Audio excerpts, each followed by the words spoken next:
Is Matt Connerton, and with us, of course, as always, is Eric Pilcher. Hello, Eric. Hello.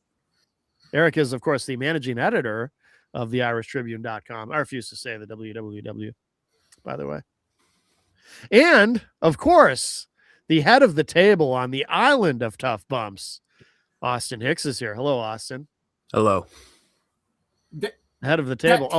Eric, we should acknowledge me. Acknowledge him. Oh my goodness! Now for our audio listeners, juvenile. For our audio listeners, Eric is acknowledging, but he is not using his index finger for the acknowledgement. He is acknowledging in a different way. That title is completely ridiculous, by the way.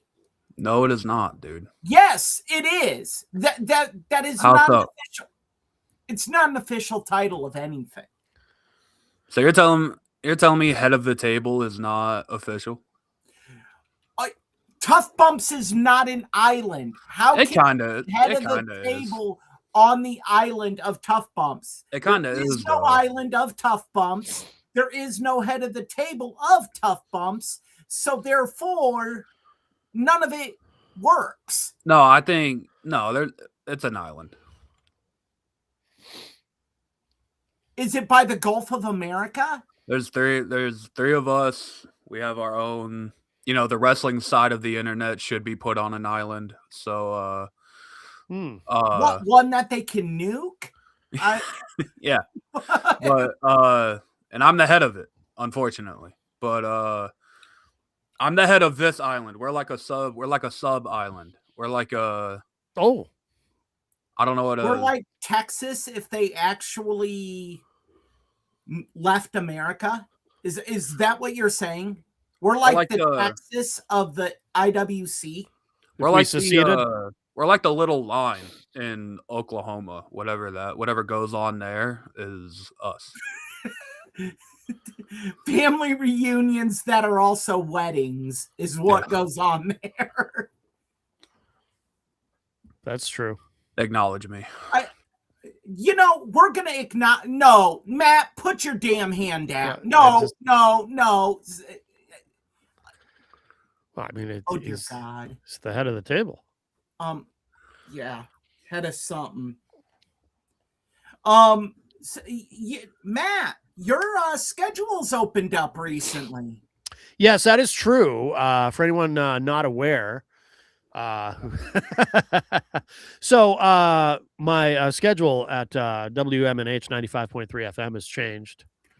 Of course, you can hear my show, Matt Connerton Unleashed, live every 4 people who listen to it every Saturday morning. That's not the 4 people who listen to it. I heard that. Someone said that. Yeah, someone said that.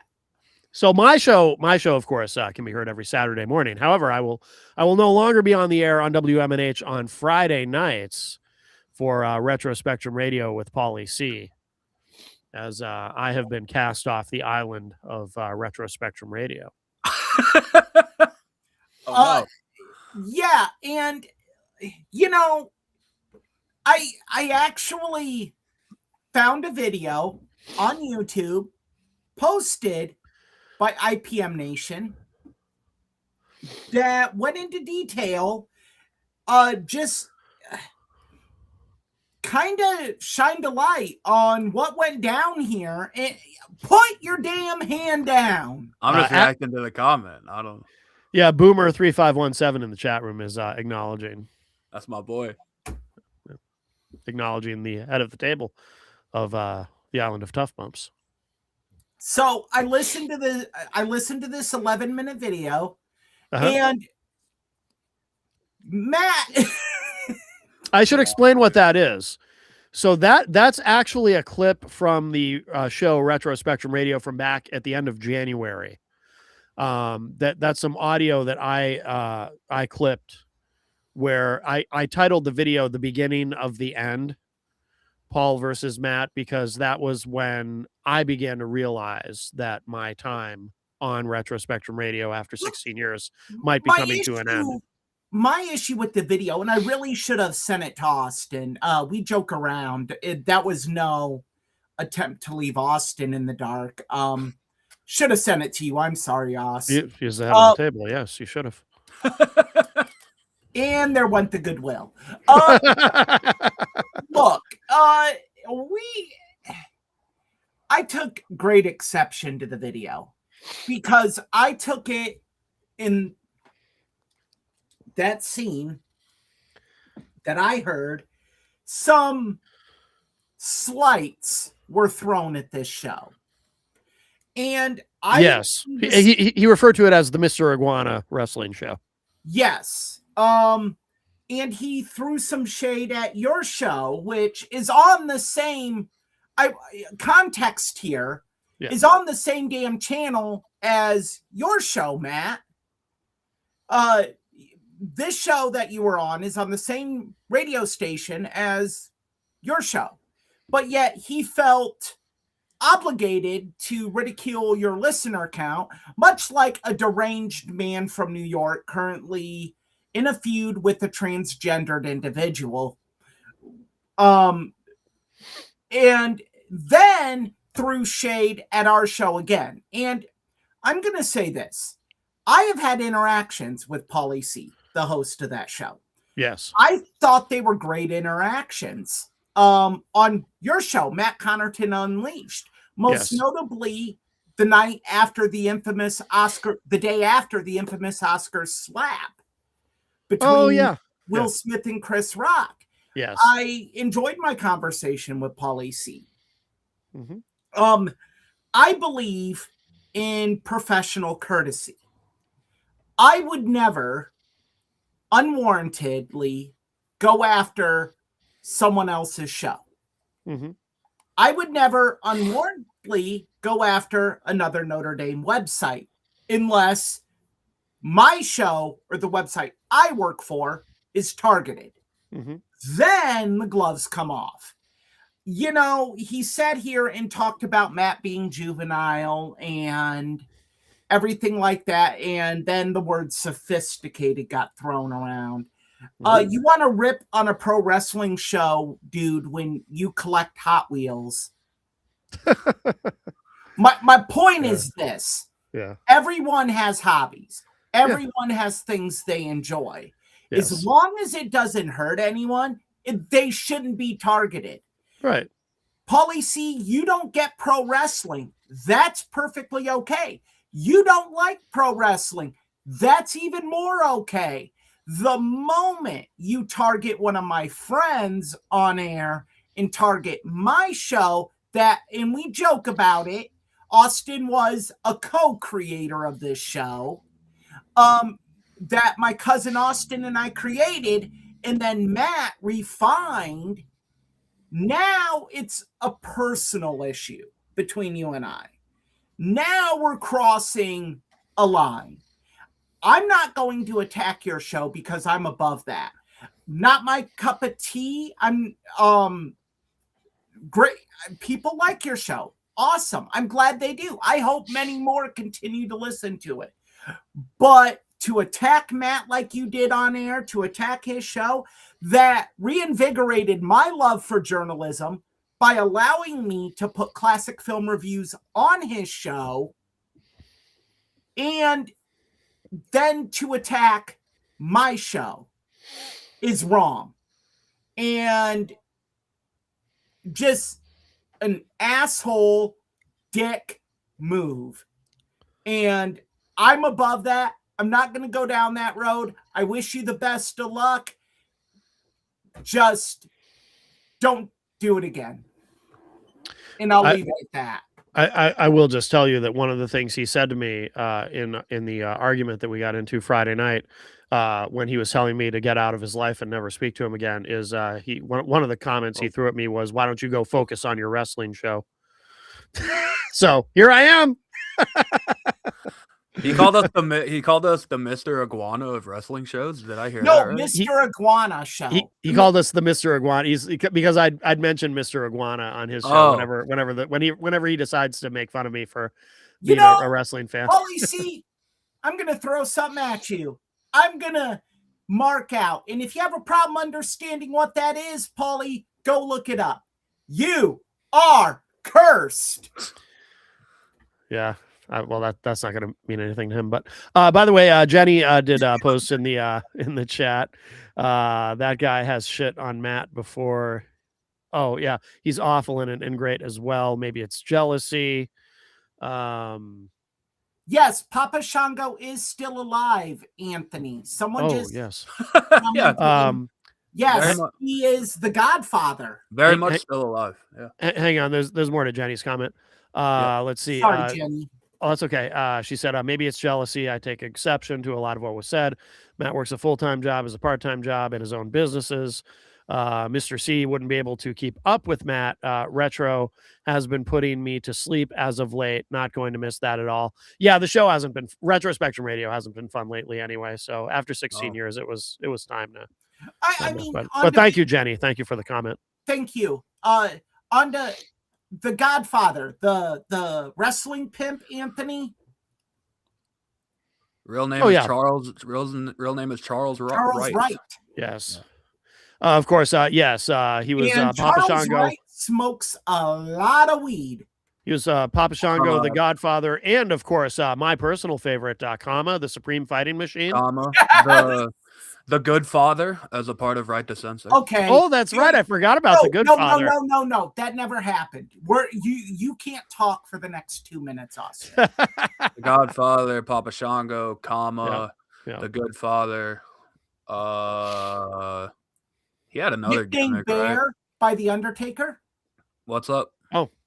Yeah, Undertaker's nickname for him is Bear.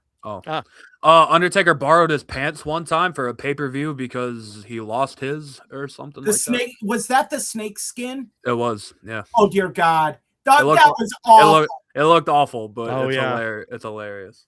Yeah, love it was. They're Jen- actually this year making a figure of Oh, nice. Undertaker in the snake skin pants. Jen, I agree. I like Mr. Iguana as well. So Yes. I don't really take that as a slight. The guy must not know how over Mr. Iguana is either. Yeah. No, Yeah. he doesn't. Yeah. Nothing beats Danhausen right now. Mm. Danhauser is printing money. Danhausen's printing money. Yeah, absolutely. But anyway, to kind of Despite just what the coach says. right. But yeah, so my Friday nights, if you guys ever want to do a Friday night stream, I'm available now. So just so you know. Awesome. That awful rectal ward on professional wrestling, Jonathan Coachman. Oh yes. The Yeah. coach. He said that Matt, I want to get your opinion on this here. Yeah. Austin and I talked about it. We actually messaged during watching the Danhausen match. He said you could hear a pin drop during that match. Who said that? Jonathan Coachman. Oh, The Danhausen gimmick is over. No one cares anymore. we should clarify for people who don't know what you mean by over, because someone who's new to this might think by over you mean finished, which is No, really, that's really what- you mean that's very what much. You mean very much the Jonathan opposite Coachman- of that. No, Jonathan Coachman is saying it should be over. It should be over as in done. Yeah. Right. Yeah. It's not making money. It's only making money for the little kids. No one that likes pro wrestling is into Danhausen. Oh my Yeah. God, that's almost WWE's target audience is kids. That's insane. Wow. But Austin, we talked about it. The crowd was hot for that match. It was. No, Yeah. it was. Yeah. Like, Yeah. You're Like, not Dan- going to get a Road Warrior pop out of I don't know if this is politically correct, a midget match, essentially. Well, But- that's what that's what Michael Cole recently had to explain what he anyway he used the term midget and then had to explain that it. We got Yeah. the return of El Torito. Wait, Yeah, that was El Torito as Oh, I Dan didn't. Housen. Okay. yep, Yeah. it was El Torito because Austin and I were trying to figure out who it was, and I'm like, it has to be someone from AAA. Yeah. Oh, that makes sense. And You then know- I looked it up. Then Sunday it was dropped that it was El Torito. Yeah. You know what was really funny too? It's the little things that mean so much. When Danhausen is unveiling, when he's gesturing toward the cloning machine, and he's gesturing upward like he's expecting it to be a full-size human. I don't know if that's even the right way to put it. And then El Torito walks out, but the visual of Danhausen being so oblivious that it's going to be a little person, the way Danhausen is positioning his arms to present him, and then it was just really well done. You know, and kudos to the Miz and Kit Wilson. Yeah, like they sold their asses off in that match. Oh yeah. They did an amazing job. And the only thing I would have liked more, and you two are gonna just crap on this, is not necessarily the second time that they went into the cloning machine. I would have marked out if Oba Femi walked out in Danhausen face paint. Oh no. That would be awesome. No. It would be funny, but you don't want to mess with Oba Femi like that. No. Hell yeah. That's how you kill Oba Femi. No, it's time for Oba's moment in the sun, and that was it. No, it would have been funny if somebody the size of Oba Femi had walked out at that point. We got a mini Hausen, and then we got a giant Hausen. I thought it was going to be John Cena and Danhausen face paint. No. That would have been interesting. No. Yeah. But you can't shit on my idea after you just said Oba Femi and Danhausen face paint. That would have been awesome. No, it really wouldn't have been, but no. Have him do the strut to the ring with the Danhausen face paint on. And then he quickly squashes Miz and Kit Wilson. Squashes both of them and lets Danhausen get the pin. No. I can kind of see it, but no. That's amazing. You have Oba Femi walk out there and kill Danhausen. That's what you should do. No, no, can't do that. No one can kill Danhausen right now. Yeah. He is the most over man in WWE. Okay. I disagree, but okay. Okay, then you can disagree. Fine, but would you at least say one of the top 3 most over people? I'll say that, but he's not getting the reactions that Oba's getting right now. Well, they're 2 different wrestlers. I mean, Oba is a wrestler. Danhausen is a comedy act. I'm saying Danhausen is more over because this is the first time a comedy act has gotten over with the common wrestling crowd. First time in a long time. I would say the first time since Santino. I'll give you that. Oh yeah. And or does our truth count? Kit Wilson is pretty over right now, I think. I wouldn't call Kit a comedy act. You wouldn't? What about our truth? Really? Yeah, I think it would be neck and neck between our truth and Danhausen. No, you wouldn't. Oh, go ahead, Matt. I would agree with you about Kit Wilson, but yeah, you guys think he's a comedy act? Yeah. Absolutely. I think he's done nothing but comedy stuff since he's been a singles guy. Yeah. But not as much as Danhausen, I'll say that. Well, think about this. For most of his singles run right now, he's been feuding with Danhausen. So you kind of have to do a comedy bit if you're feuding with Danhausen. But it's a comedy bit. It was a comedy bit that Kit Wilson's doing even before Danhausen. I mean, it's just he's not. Yeah, I mean that's a comedy character. I mean, how is it not? His theme song alone. Yeah, I mean, yeah. You know, Matt, I'm gonna address someone in the chat. Oh, look, I bet I know who. Mike Hall comedy. 1, Billy and I didn't even know this person. 2, you gotta be a grade A piece of shit to sit here and Matt boot him. Boot him. What is Lexapro? I can't remember. It's a antidepressant. Boot him. Oh. I am not going to sit here and listen to someone put in transphobic slurs in our chat. Okay. Mike Hall comedy, do the world a favor and jump off a bridge. Go to hell. Whoops. All right. Yeah, I can get rid of him. I don't like to get rid of people, but the moment you target people based on race, gender, and creed, and sexuality and living preference, you can get the fuck out of here. I'm not going to deal with that shit. Yeah. Yeah, make fun of us all you want. Fine. If that makes you feel better in your pitiful existence. But don't. Yeah, no. Audio listeners, again, might be confused. We had someone referring to the, there's what would be the term? And there's a YouTuber who, by the way, has a pretty big fan base who is now making fun of Crazy Joe. He did a 7-out. I'm sorry, dude. Whoops! Wait, I didn't mean to do that. Sorry, trying to get out of those comments. They did a 7-hour live stream and had consistent viewers. Yeah, yeah. Right. All right. Well, anyway. Oh. Yeah. Femiaz? Yes. Yes. Femiaz. You can find Femiaz on YouTube. Yes. I say go support Femiaz. Yeah. Absolutely. I mean, that's impressive. I actually had a very nice Discord conversation with Femiaz. Yeah. So could be an opportunity for us to join them on a live stream and as a kind of a roast of Crazy Joe, which I don't know how you burn charcoal, but how do you roast ashes? Austin, you apparently need to work out more. Oh yes. What's up? At Pilcher's Point wants you to work out more. All right. All right.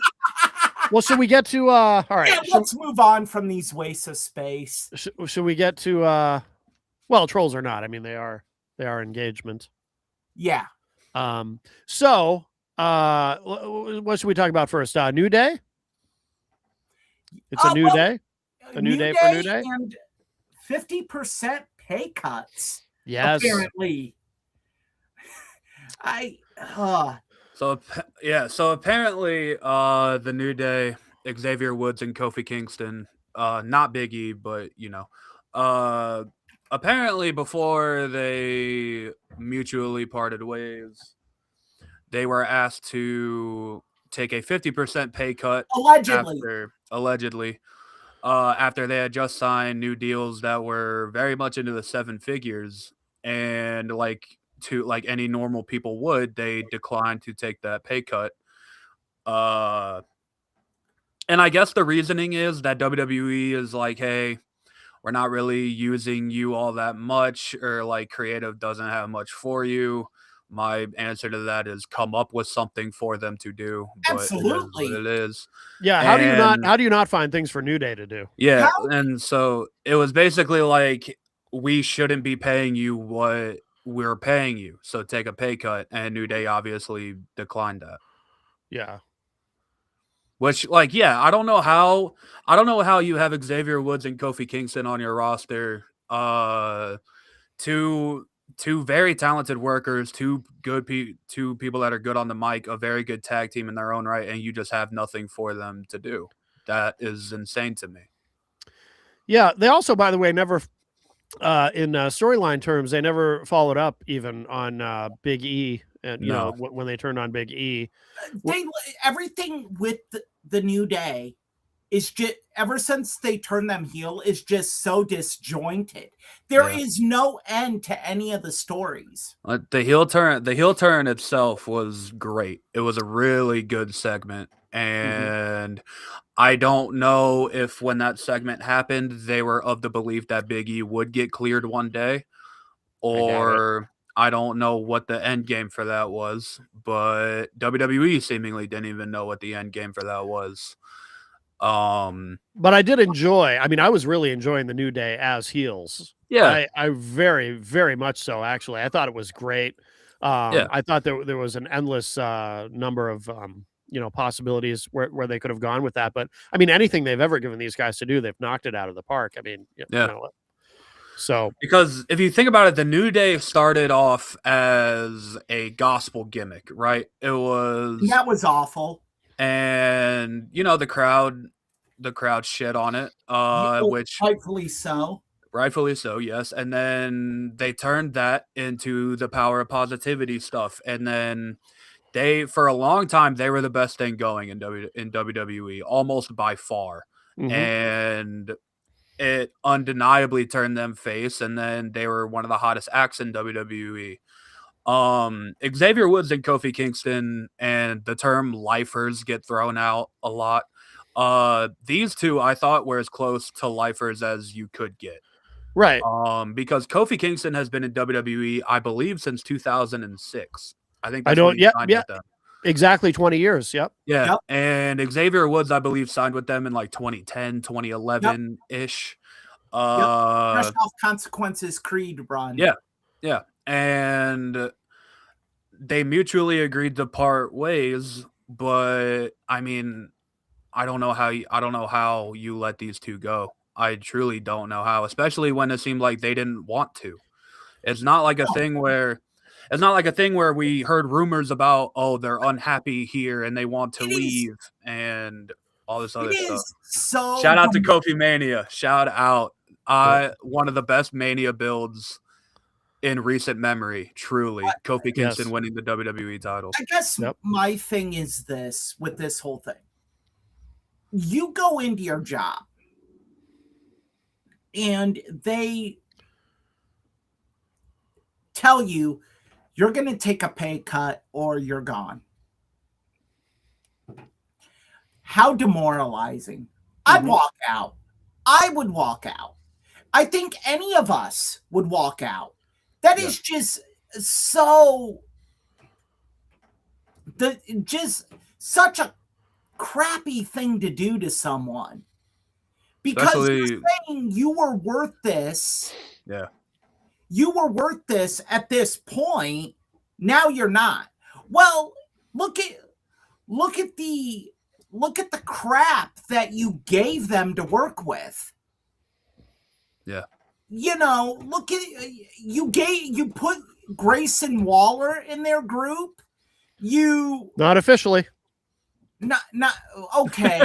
I guess never officially now. and they were going somewhere with that. That's an example of where they seem to have a storyline that they were building to something, and then they just, of course now it just doesn't happen. But yeah.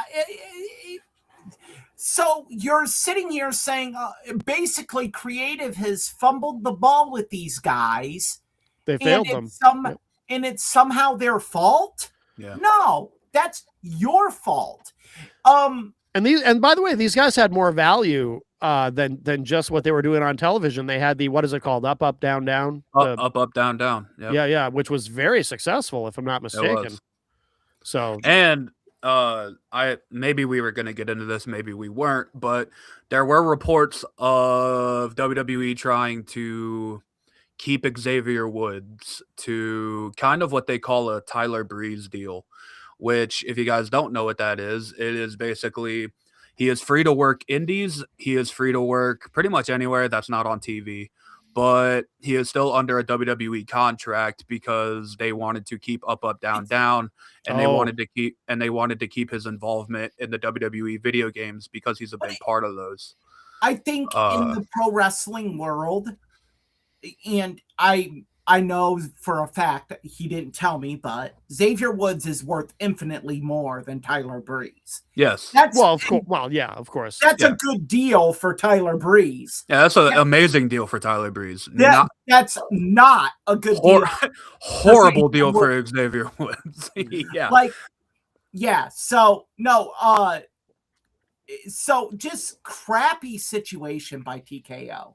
Yeah, and I mean, coming off of the the releases that they did have already, I mean, we can pretty much just get it over with, right? That, like, if everything goes right, Kofi and Xavier Woods are going to be in AEW. I think that's a foregone. That's a foregone conclusion.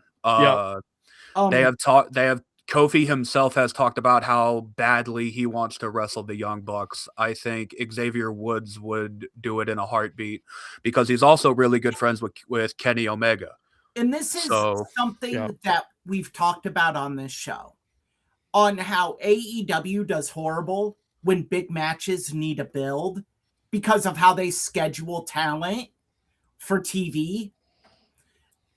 You don't need a build for this. no, you You don't. can have the Young Bucks take on mystery opponents and then have the New Day show up at Wembley.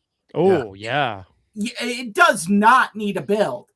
You are going to get, I would easily say, 12 to 1,500 more viewers a week on Collision and Dynamite if you do that. Because people on X or the internet did the math, and if they are indeed tied down to a 90-day clause, which I assume they will be, that the 90 days expire pretty much right before All In. It's like 2 weeks before All In or something like that. Perfect. So, yeah, like Eric said, that match won't need a build. It's a match we've been wanting to see for over a decade now, And it would, and to do it at Wembley. yeah, at Wembley Stadium itself. Oh like, my goodness. It I know- writes itself. I know we And- talked about on the show that like, oh, Young Bucks, Motor City Machine Guns would be the match to do. No, Like, that's changed. yeah, That's like over. that can happen later. This You needs can to have- happen now. You can do Yeah. Motor City Machine Guns against Jurassic Express and have a good Yeah. match. Or I FTR. will say this about AEW. Their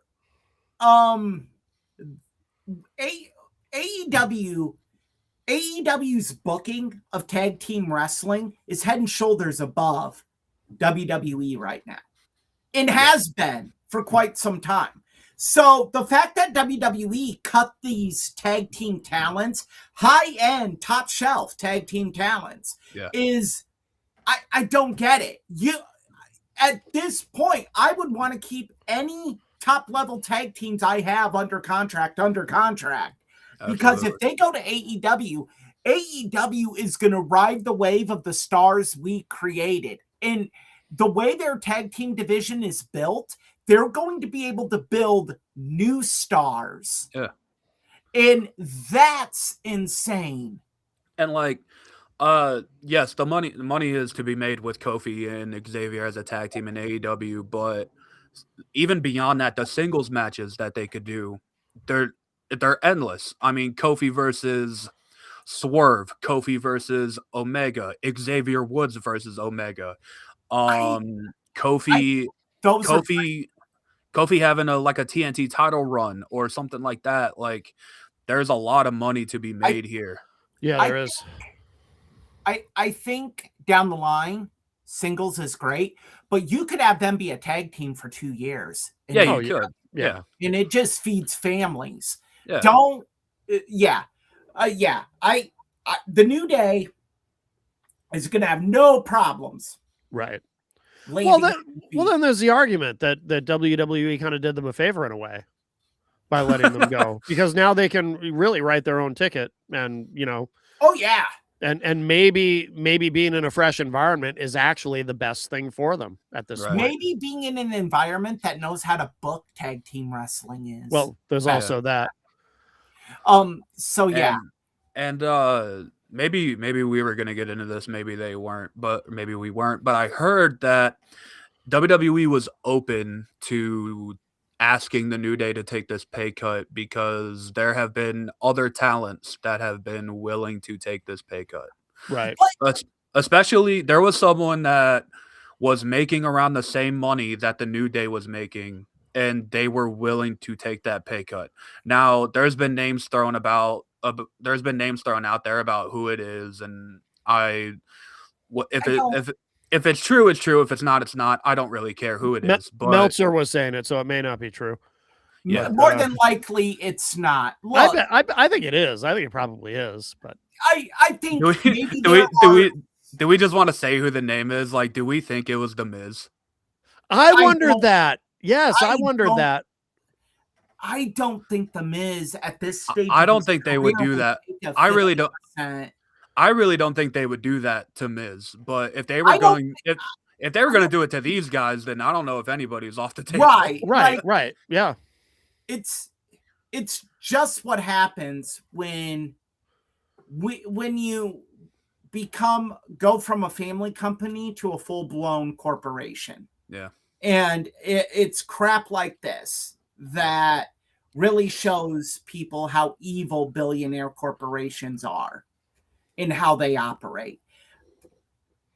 So yeah, New Day will land on their feet and 50% pay cuts. They'll have no problems finding work. They're talented. They're great. They will excel at whatever they choose to do after this. And yeah, if it's AEW, if it's not, I will be happy to watch wherever they go next. Yep, absolutely.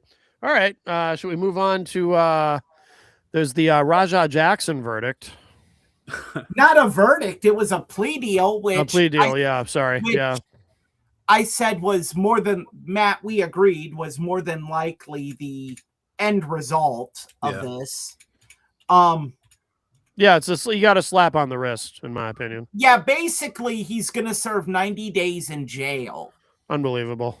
And he has to pay $81,703.38 in restitution and serve 2 years of formal probation. Yeah. Now, he pleaded no contest to the felony account of battery. So the most severe count is the most severe charge is thrown out. Now, my feeling about this is, I said it's unbelievable, but it's actually very believable if you just think about it. He's the son of somebody famous, and that's just how it works in America. If you're a celebrity or you're the offspring of a celebrity, you can get away with murder or attempted murder, in my view. Because Austin, you were not on that show. That was before you returned to your reclaim his table, head of the table on the island, and yes. But Eric and I had a pretty spirited discussion about this when this first initially happened. I felt that it would be appropriate. I didn't necessarily think it was going to happen, but it would be appropriate to charge him with attempted murder, because my logic at the time being, had no one intervened and Raja Jackson continued to pummel Psycho Stu as he continued to strike him, the end result would have been he would have killed him. So he was gonna kill the guy. Absolutely. Yeah. But I said this then, and I still stand behind this. That murder charge would not have even stuck.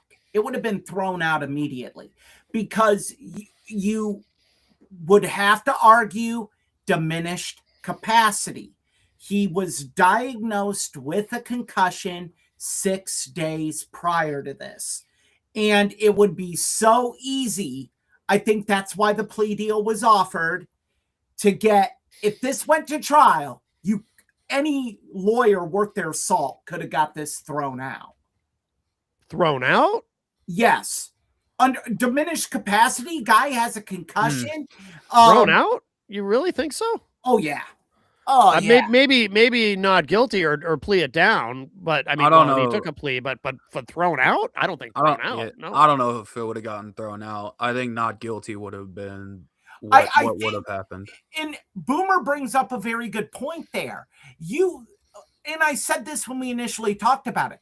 A lot of the onus here falls on the wrestling organization. Yes. Well, yeah. Because there was no organization with this. Everybody, you look at all the video that led up to it and everything, and it's like, and Eric, I had said this to you at the time, really everybody in the video comes off, everybody who was involved in this comes off like an absolute moron. Yeah, just completely incompetent.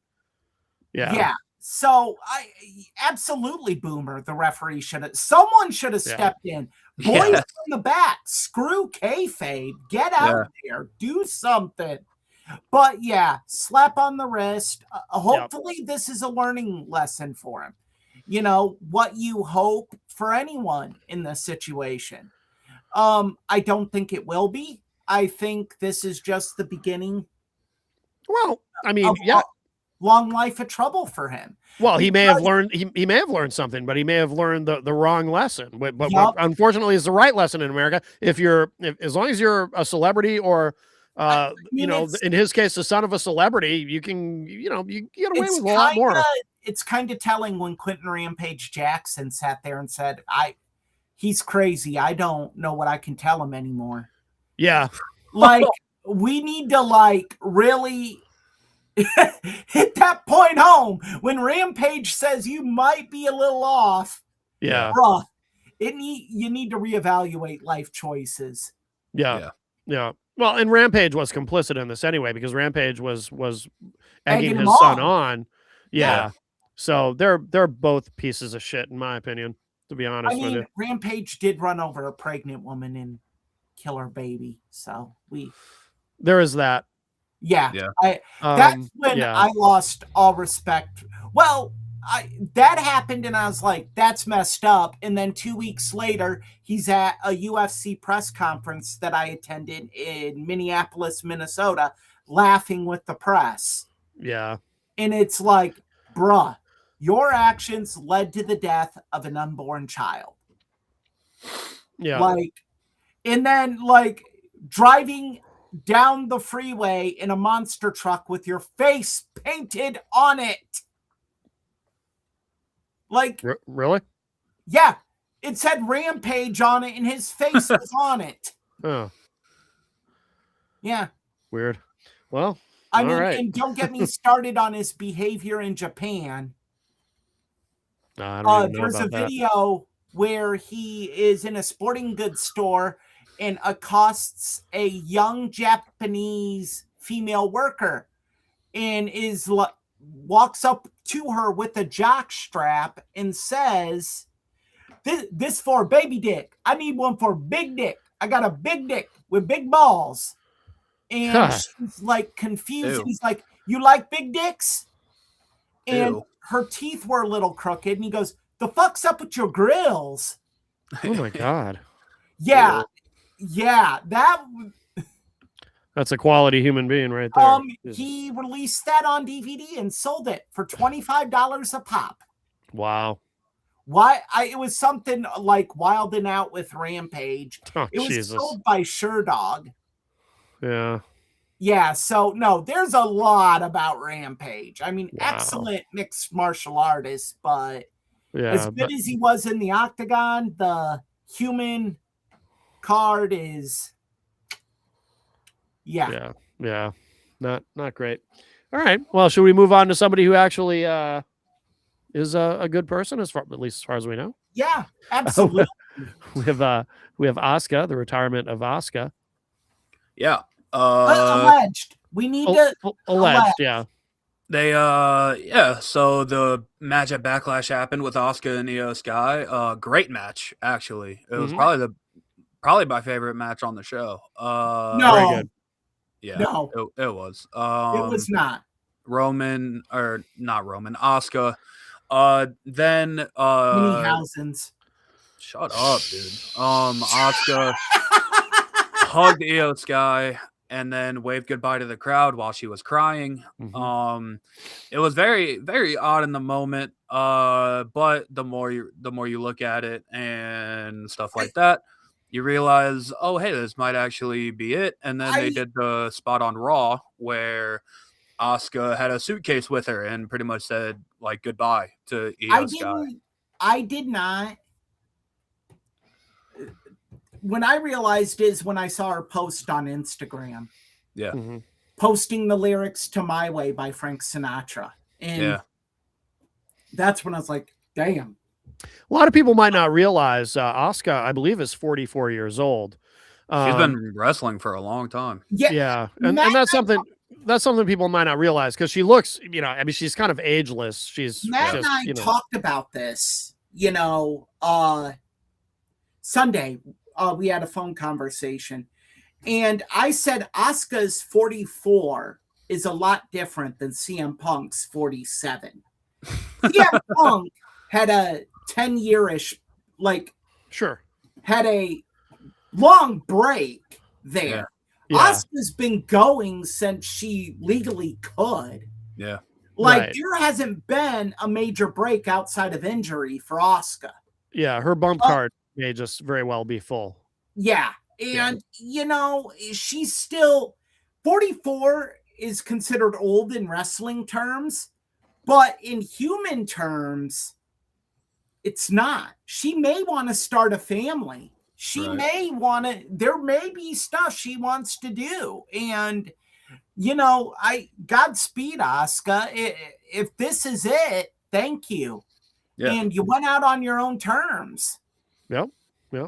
And went out with a great match. Not better than the Mini-Housens, but it was a great match. I think I don't know if Asuka's fully retired. I don't know if this is the start of her kind of doing the part-time thing maybe, or semi-retired, like she comes back for a one shot here and there. Who knows? But yeah, if this really is it for Asuka, she is one of the greatest women's talents of all time. If we really want to be honest. She was the standard for women's wrestling for a long time before what we have now. And her run in NXT was unbelievable. Her run in the main roster, it should have been better in my opinion. She had some great moments, but it never seemed like they were ready. They were fully ready to go all in. Invested. In Asuka, like she had a few world title runs, but she was never looked at as the woman like she was in NXT. I think it's not knowing how to book her, and sometimes that's a fatal flaw. I think you can book Asuka to do anything, and she just does it. I don't think there's a science to it. I think sometimes, a lot of the times, WWE creative overcomplicates booking. Yeah. If you have a question on whether a talent can do something or not, ask them. Don't just shut it down automatically. And I think that's a lot of the issue with Asuka, is they just didn't think or they had talent they wanted to push more than Asuka. I think it's the same thing that's going on right now with Alexa Bliss. They don't know what to do with her. She's kind of in purgatory, booking purgatory right now. We know that Triple H certainly thinks a lot of Asuka, and we know that because when Asuka was transitioning from NXT to the main roster, her last night in NXT, they did a whole big send-off for her on television, and they obviously don't do that with everybody, but they did that with Asuka, everybody in the ring, and sort of broke kayfabe on the show and everything. Yeah, she never lost in NXT. She never took a loss. That's right. Yeah, that's right. I forgot about that. It wasn't until Charlotte at WrestleMania 34 is when she finally took a loss in WWE. I forgot about that. You're right. But she shouldn't have even lost that match if we're being completely honest. But yeah. I think this right now is a leave of absence. I think if she finds something more than pro wrestling that she wants to do, it could be retirement. And she's earned that right to take her time and figure it out. Yeah, absolutely. All right, well, should we move on to the main event? No, we have one more, Matt. What am I forgetting? Oh, I'm forgetting. Yes, I'm sorry. Oh, and I did this out of order, as a matter of fact. So I apologize for that too. I just realized. You know what it is? Because I had crossed it out because I thought we weren't doing it, and then but then we are doing it. So I'm curious to talk about this because I have no idea. So you guys have seen the lineup. I have not. Dark Side of the Ring. Dark Side of the Ring season 7. Dark Side of the Ring season 7, the show that just won't die. A the mix lineup. Of who knows and who gives a shit. So the lineup of season 7, I have the list right here. I believe these are the episodes in order, but the first topic is TNA Wrestling and Jeff Jarrett. This is a 3-part special. So a 3-part special about how the man who created the company made a bad business deal that destroyed the company. 3 dedicated episodes for TNA Wrestling. Mind you, Chris Benoit only got 2. And Owen Hart got 1. Yeah, I mean, and then after that we got Paul Orndorff, Mr. Wonderful, then Big Boss Man, then Missy Hyatt, then Necro Butcher versus Samoa Joe, and then Zach Gowen, which if you don't know who that is, he is the wrestler with one leg that wrestled in WWE for like a year or summer. Yeah, it wasn't even all that long. And then I really hope this isn't the finale, but this is the last episode listed here. It is Rick Wilson, aka the Renegade. AKA Walmart brand Ultimate Warrior. Yeah, so very Who bad, gives a shit about very bad lineup here, to be what honest. I saw the lineup and Missy Hyatt, okay, you're a whore. Next, Big Boss Man. Everyone knows the story of Big Boss Man. We're beating a dead horse. No disrespect intended. We're beating a dead horse. Mr. Wonderful, I think, is probably the most interesting one Yeah. in this, because there is a story there that needs to be told. And the one that I took great exception to, the easiest one to rip on is the TNA and Jeff Jarrett episode, because that's just stupid. 3 parts about how Jeff Jarrett is a bad businessman. I am should be- curious, It but should be a documentary about how TNA is still alive today, because yeah. if we're being honest, TNA should not have survived outside of 2002. Oh Like, yeah, it's let's be very incredible. real. Yeah. But yeah. the one that stood out to me that I I know exactly just which like- one I know exactly which one you're talking about. why in the hell are we talking about this? Necro Butcher versus Samoa Joe. I don't even know It's a very- about this. It's a very odd thing to cover. Basically, this was during the CZW versus ROH feud. Necro Butcher and Samoa Joe had a match. Yeah. And Necro went rogue Okay. and took liberties on Samoa Joe. So Or then- attempted to. Yeah, attempted to is the right word. For those that don't know Samoa Joe, that is not a man you probably want to take liberties on. Yeah. He legitimately has trained Brazilian Jiu-Jitsu with Tito Ortiz. Yeah. So he is a legit badass. Samoa Joe didn't take too kindly to it and literally slammed Necro Butcher on the top of his head on a gym floor. Oh wow. Like legitimate concrete. Like Yeah, legitimate a Like concrete legit, floor. you could tell this was to not just hurt him, but to end his life. Wow. But to be fair, Necro instigated the whole thing. Cause he legit stiffed Joe on a chair shot to start the match. Yeah. That Okay. Joe wasn't even expecting. Cause Necro grabs a chair and just wallops Joe with it. Oh my god. Joe goes down, rolls out of the ring, and yells at someone at ringside. I'm paraphrasing here, but you'll get the gist. Fucking take care of this, or I'm taking care of it. So when did this happen in TNA or where was this? Ring of CZW. Honor. No, it was CZW. It was CZW. Oh. Or no, okay. it was IWA Mid South, I think, actually. No, it wouldn't have been IWA. Because Because when they would have had that feud, Because Samoa CM Joe was owed so much money. CM me Punk and and Rodney Eddie Kingston are on wouldn't have shown commentary up. for this. Okay, it might have been IWA then, because it might have Huh. been when Jim Fannin took over ownership. Yeah, Samoa Joe And the defeated boys were getting paid, actually. Samoa Joe defeated Necro Butcher in a brutal sub 10-minute death match at IWA Mid South on June 11th, 2005. Yeah, it was. I now that Austin jogs my memory, It's a I had a buddies brutal that were match. working that card. it's a brutal match to watch. Is it? Yeah. Yeah. I had buddies working that card, and they I talked to them the next day, and they were still shaken up Wow. over what they had seen. They're like, dude, IWA might get sued by TNA.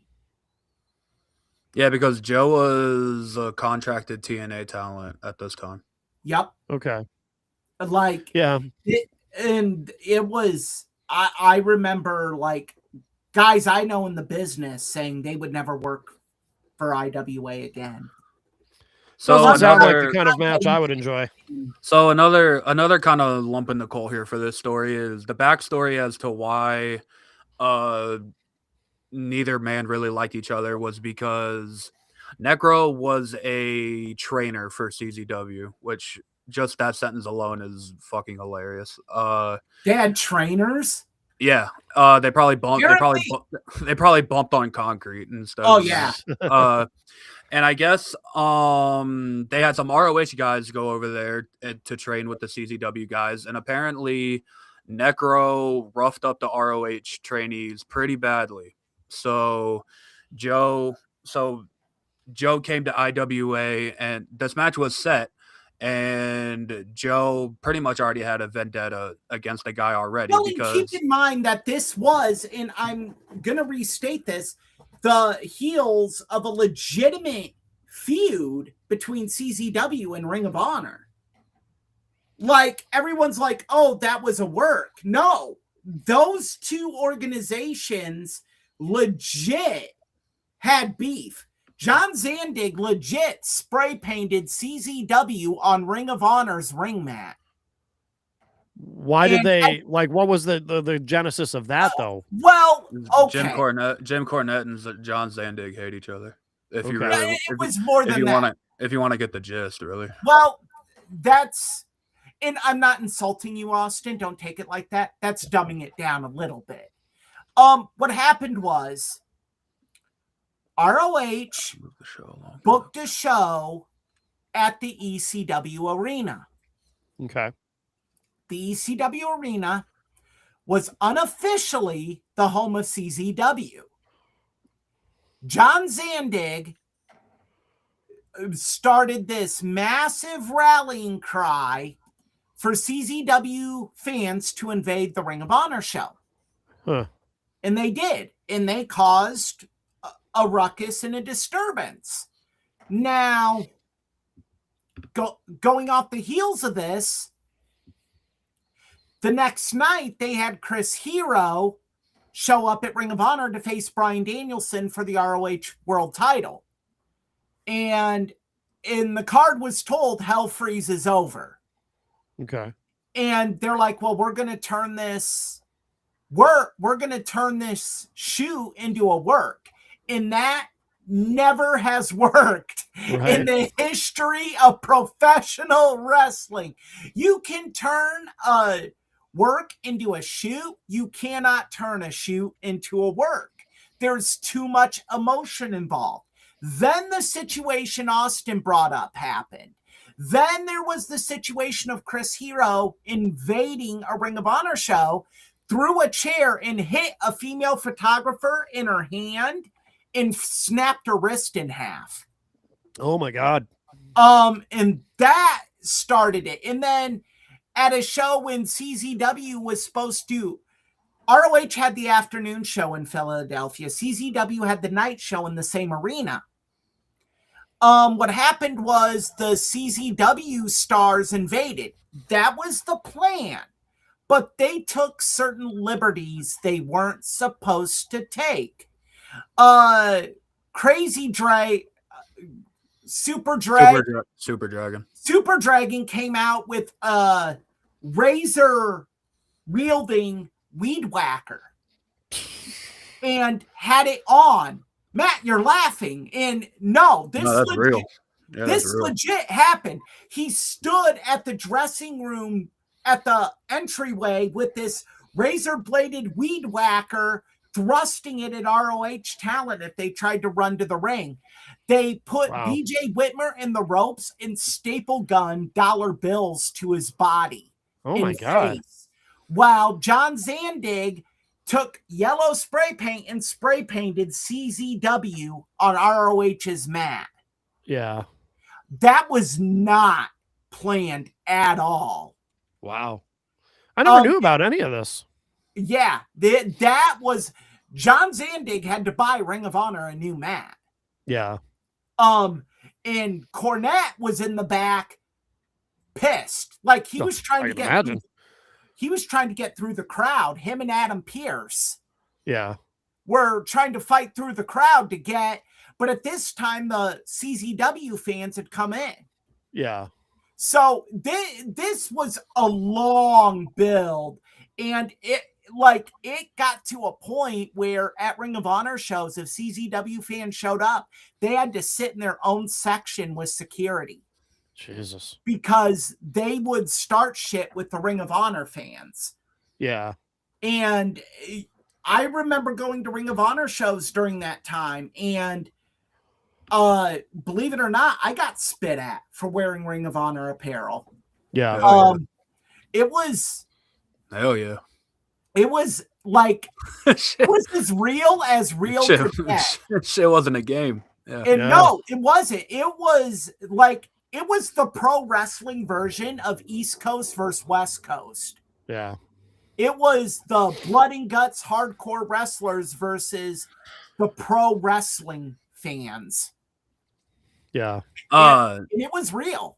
Yeah. If you want to watch a really sick match though, like a really good match, Matt, I don't know if you would like it, but the CZW versus ROH Cage of Death match is awesome. My goodness. That match is awesome. I love that match a lot. I think it was probably to this day the best match of Eddie Kingston's career.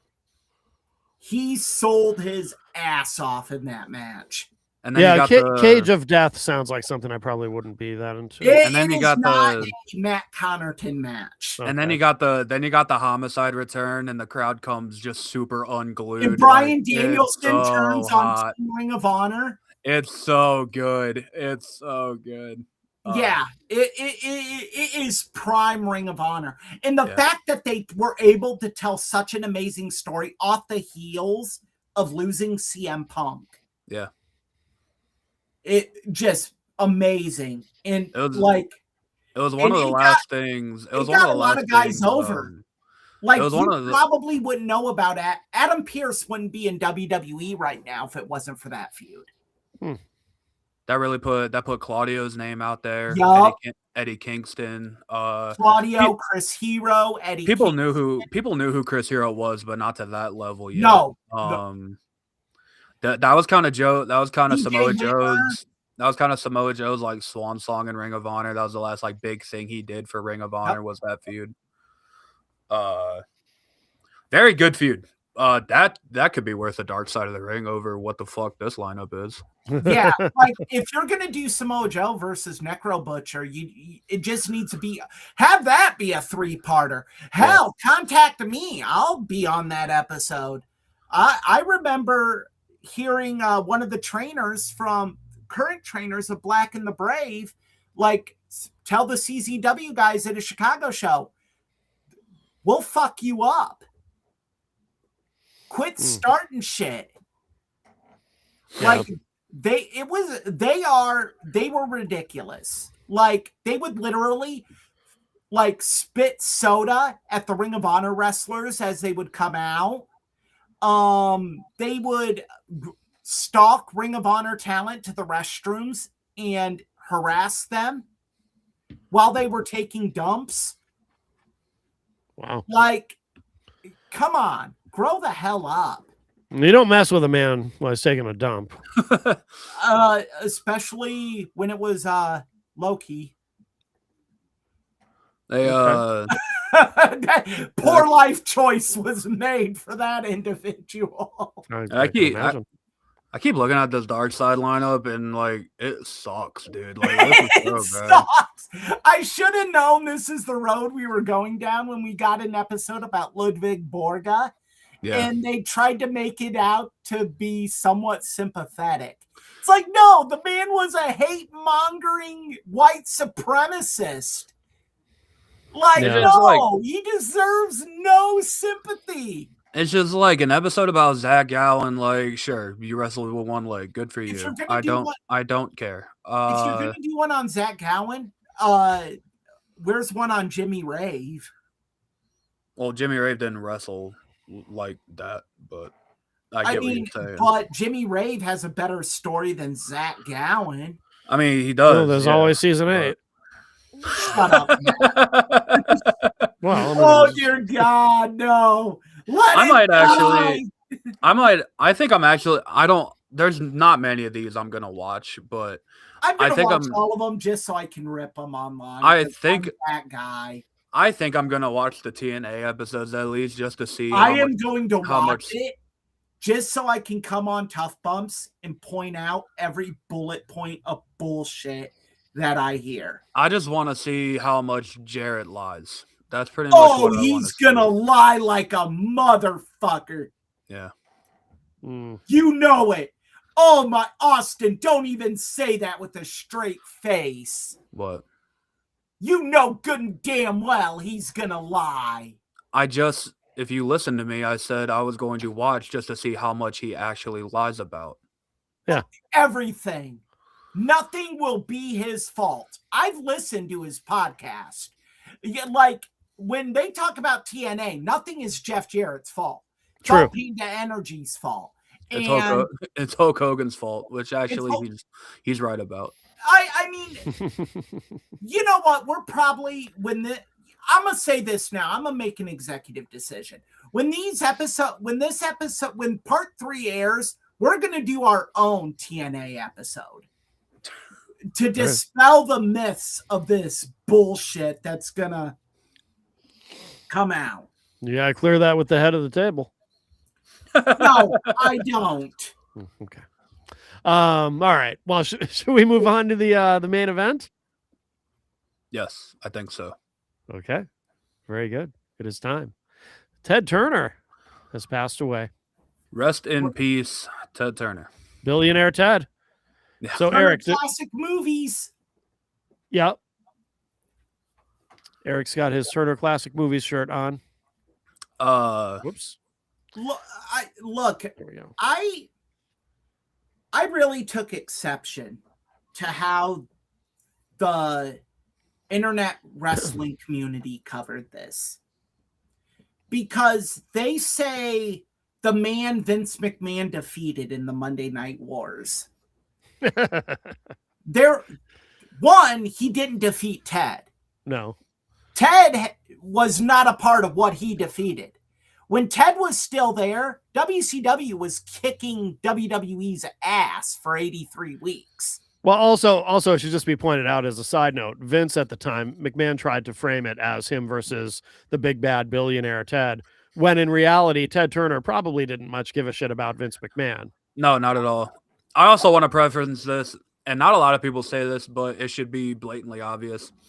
WCW was never supposed to die. I repeat, I will shout this to the heavens. WCW was never supposed to die. It was still the #1 rated show on their network, and they killed it for no reason at all because they didn't want wrestling. They just didn't want wrestling on the show, even though they were still pulling in decent ratings. It was still the highest rated show on their network. Jamie Kellner is the one who and said no more wrestling. I truly always wonder, like, what if Bischoff was able to get those team of investors involved, and what was going to happen to WCW after I'm going to correct you, Austin. The team of investors was involved. The deal was done.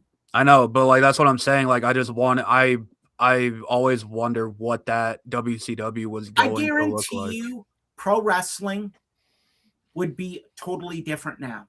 Because what killed that deal was they're like, the deal's still in place, right? But we're pulling the TV time. Yeah. Without television, the deal was worthless. The whole because all they had was the library and the trademarks, and that's worthless. Yeah. But if you already own a pro wrestling company with TV time, so that. I think it seconds Austin's point. That's why Vince only bought WCW for what, like $4 million or something. Oh yeah, he got it cheap. Like Chris Jericho said, once he heard what Vince bought it for, like he could have bought it. Yeah, that's how cheap WCW was. But and like without the TV time, that's what it was worth. Yeah. Yeah, exactly. Yeah. Look, my issue is everyone's like, oh, well, Vince was this pioneer of pro wrestling. Vince made it a national endeavor instead of a territory endeavor. And that's true. But Vince couldn't have made it a national endeavor without Ted Turner. Ted Turner created cable television. Like, that was the key to Vince McMahon being able to take pro wrestling nationally. Yes. It wasn't yes. for Ted Turner starting Superstation and laying that blueprint of having WCW wrestling on for 2.5 hours every Saturday afternoon. One,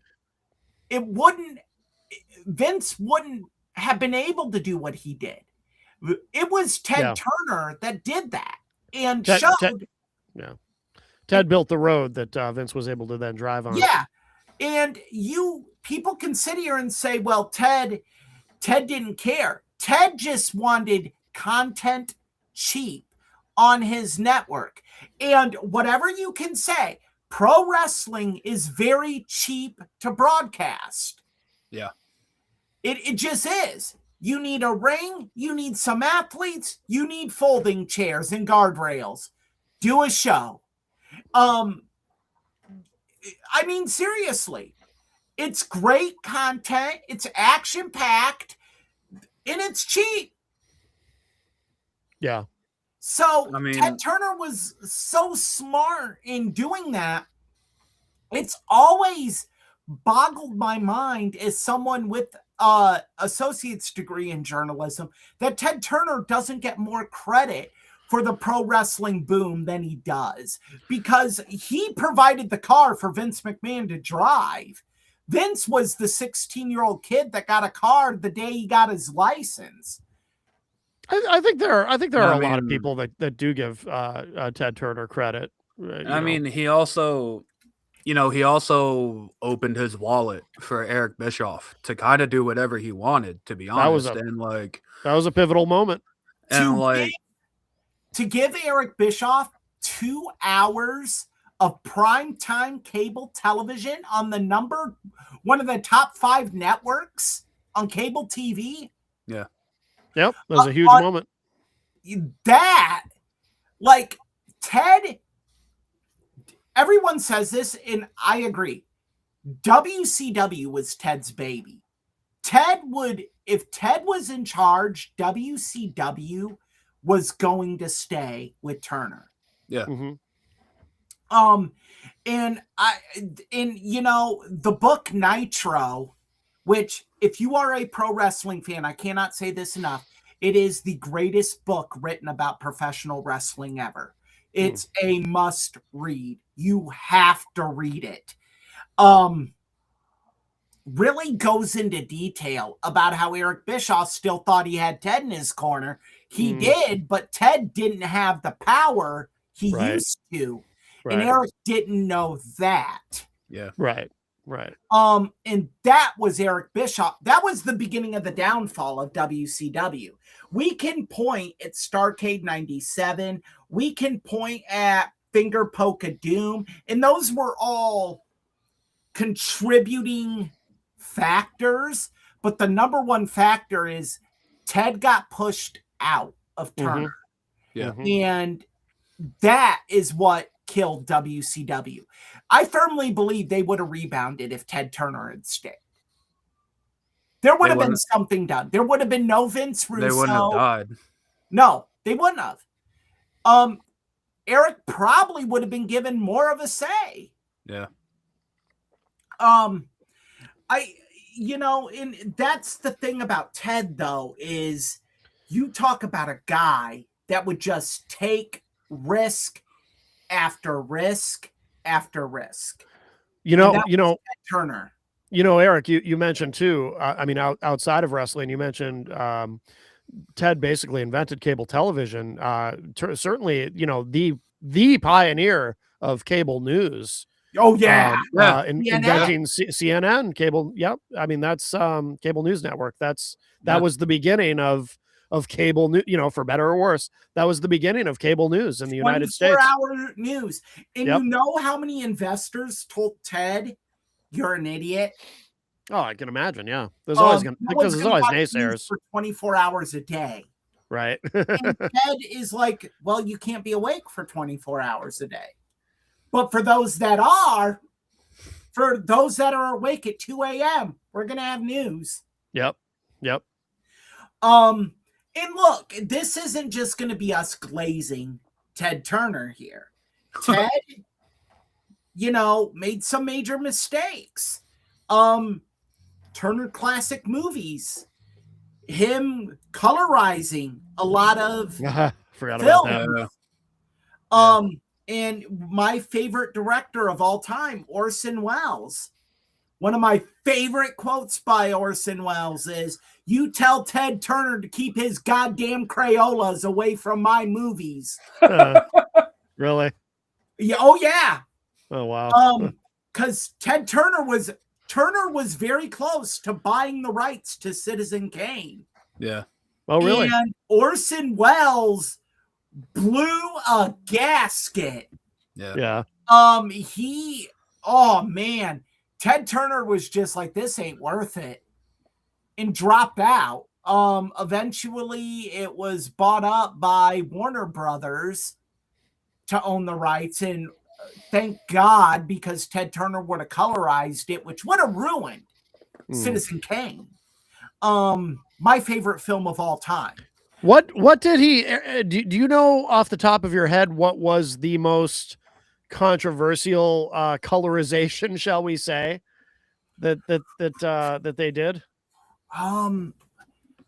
There are a few. Because I have no Citizen idea. Kane would have been the most controversial. Yeah. Because I'm trying to think back and I can't remember. I mean, I know that, a lot of people didn't like the colorizing of films. It's a Wonderful Life. Okay. Actually, the worst one is Casablanca. Okay.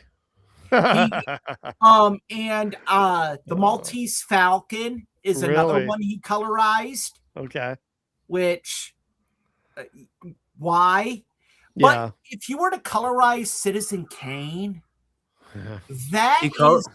that is like adding paint splatters to an original Picasso. You ruin it because the camera and the lighting was done using black and white.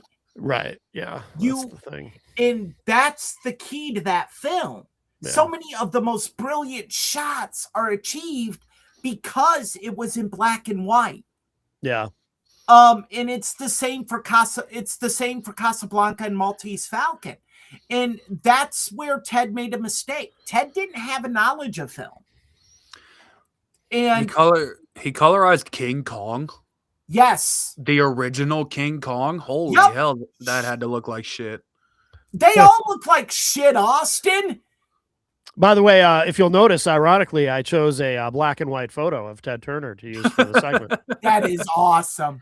Yeah, they all looked horrible, Austin. I've only seen the black and white of the original King Kong. I didn't even know a colorized version existed.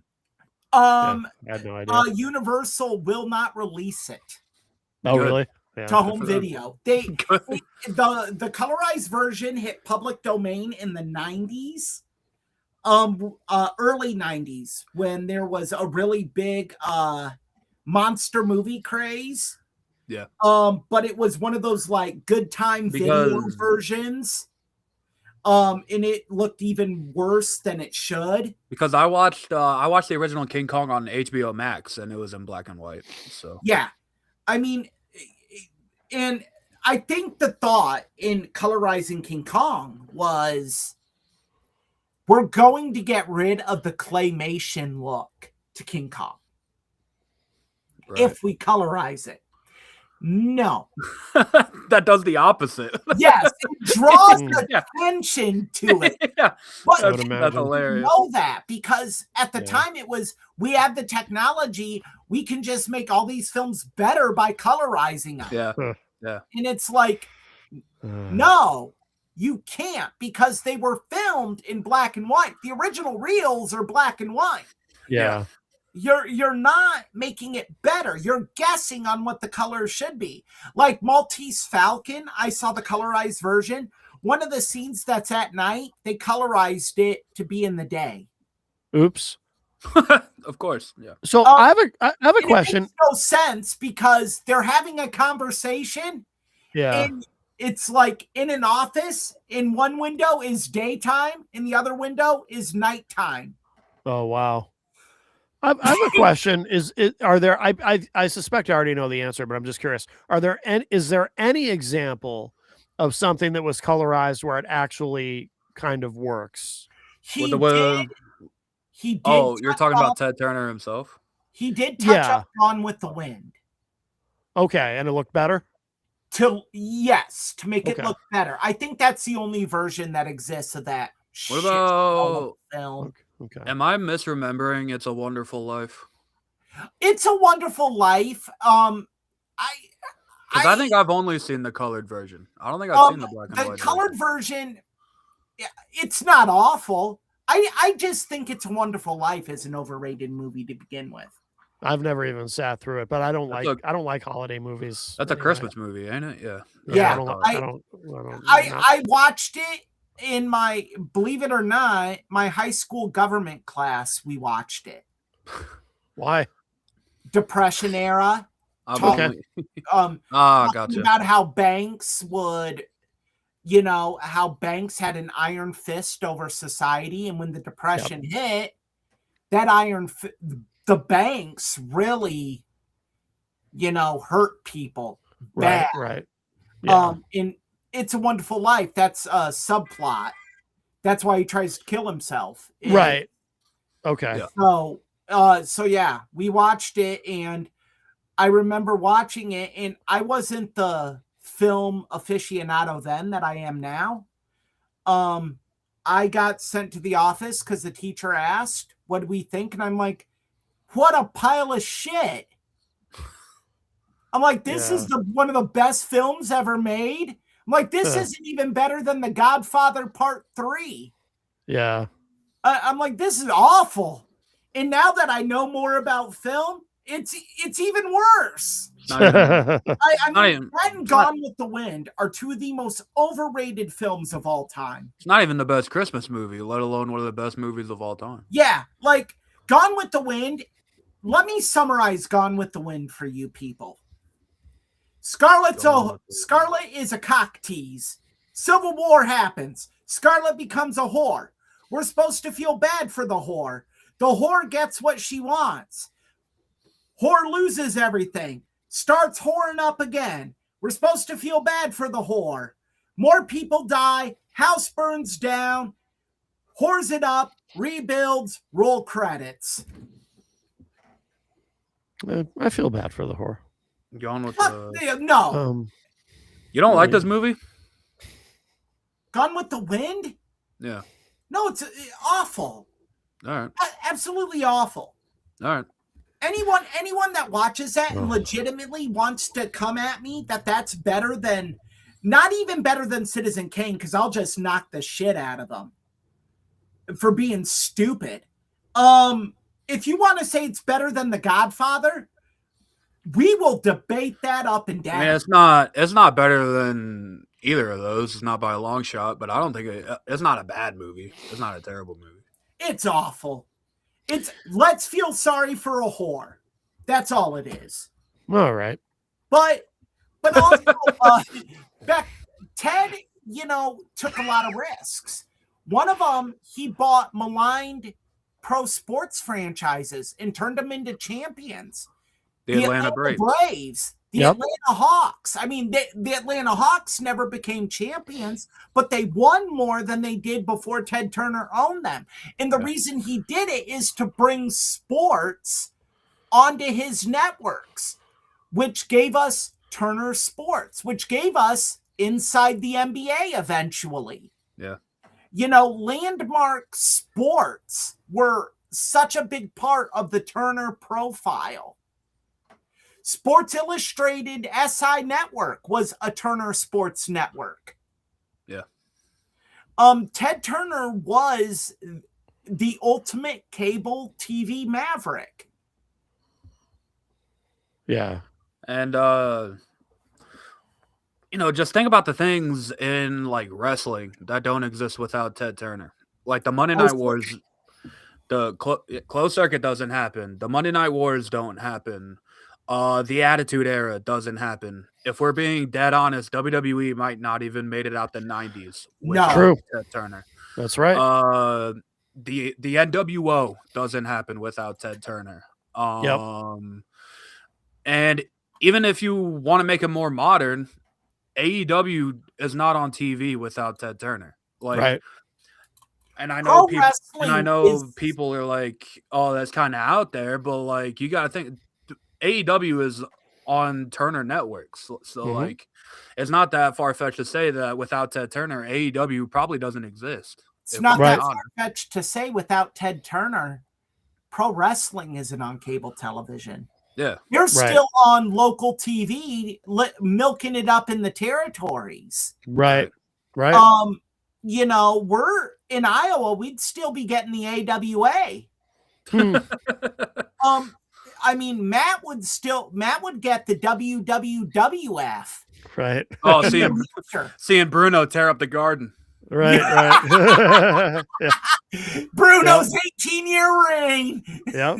Still going strong, Daddy. Still selling out the Garden. What a legend. Still selling out the Garden with a 60% papered audience. Well, yeah.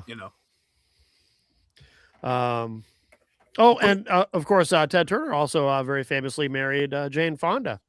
Hanoi Jane. Nice. Yeah. I still to this day see bumper stickers that say Vietnam vets aren't Fonda Jane. And it's like, Jesus Christ, get over it, people. Do you blame them? Who cares? Wait, what up? Am I too young to understand? Very much so, but we'll break it down. Jane Fonda was at a USO show for prisoners of war in Vietnam. Right. One of the POWs handed her a note. Yeah. To get back to America. She immediately, in front of the prisoners, took it to the commandant of the camp and gave it to him. Oh. That vet was tortured. Yeah. Unknown what happened to him. If you go on a very short limb, you'll figure it out what probably happened to him. Yeah. But yeah, so a majority of Vietnam vets hate Jane Fonda to this day. She didn't know what the hell she was doing. It's so bizarre to me. No, she can't feign ignorance on this. She didn't know what was going on, dude. Come on. God, how old was Jane Fonda when that happened? Just a kid, practically. Jesus. No, Christ. she was like in her 20s. She isn't a kid. That's what I mean. 20s is dude, the older I get, the more 20s. Saw her tatas. I will say that she has the best set of tatas in Hollywood history. Well, there you go. Jane Fonda was born in 1937. Okay. So she was in her 40s, Matt. She wasn't in her 40s. No, that doesn't make sense. 70s. What? Wait a minute. 70. Is that possible? She's 88 now. She was old enough to know better than to not give a note from a U.S. soldier to the enemy. She didn't know what was going on. You would have to be high on some of that Viet Cong opium to not know what's going on there. She didn't mean to do anything wrong. I'm just saying. It's just everybody just get over it. Jesus Christ. I mean, look, I get it. I'm not going to sit here and not say she wasn't hot in her day, but yeah, that should count for a lot. You think she was bragging? You think she was bragging that she got to go home and they didn't? What'd you say, Austin? You think that she was just bragging that she got to go home and they didn't? Now, that would be something to hold Austin did watch the roast of Kevin Hart, so he might be a little cynical for this Oh. episode. My bad. That's Oh. harsh. I apologize. Haha, fuckers, I'm going home. The delivery was perfect, Austin. That deadpan delivery of that was absolutely fucking perfect, and that's That what was beautiful. that was perfect. Fantastic. Well done, sir. Oh, Austin, you are my hero for that. You are the head of the table on the island of tough bumps. I acknowledge you for Yes, that. there we go. There we go. Oh, they're only married for 10 years. I thought it was like way longer. Hey, No. Ted got his. Hey, I'm telling y'all, if you don't believe Jane Fonda was hot, watch Barbarella. Yeah. Goodness. Yeah, so she could be forgiven for a mistake. No! Shout I'm out to not her for still forgiving being her for alive. this. Okay, by the way, if my father hadn't passed away in December, I was just thinking about the voicemail I would have gotten after this show from him. Holy Oh my shit. God. Holy shit. Rest in peace, Martin. Love Was he a you, big Dad, Jane? but Was he a big Jane Fonda guy? what's that? Was he a big Jane Fonda guy? No, No. my dad was in the during Vietnam, and Oh, he would have Ah. been angry. Oh yeah. Yeah, he would have been really, Ah, really mad, that and he would- would have been show upset with would've you been, as well, you Austin. would have had yeah. My bad on that. No, Austin, he would have been. He probably would have started ripping you in the chat. My dad? Yeah, Yeah, with his talk to text. So you would have had to read it. would have been garbled. I'm really Oh, trying. yeah, I don't want to yeah. rip on your dad, man. It's okay. It's okay. Big talk. It's all with love. It's fine. Talk to I'm not- text, Yeah, you know. I love Martin Connerton, but You're it not would going have to been offend like me. this long, and it would have been talk to text. So you would have had to read through it Yeah, bit by bit to decipher, and yeah. then address each bit. And there also would have been non sequiturs like like something about you obviously support AOC and all this kind of shit thrown in. Yeah. Total slippery slope. Oh, yeah. argument. Like Yeah. like point A connects to point 39. Yeah. And you're like, no, He was doing what Trump does. What does Trump call that? Weaving. Dad would do the same thing. I think that's the real Oh. reason he loved Trump. The weave. He was masterful about it though. You're like, because if you really sat there and thought about it, you could be like, I don't agree with it, but I see how you got there. Sort of. Yeah, I mean, you lived it, Matt. So Yeah. It was a long way to drive to get there. it was a bit of a car trip. But your dad, I will say this. Your dad ultimately, I feel would have supported this show. Oh yeah. He was a wrestling fan. wholeheartedly. Yeah. And I always loved his kind words about my classic film reviews. Yeah, And then- he was a big fan of those, yes.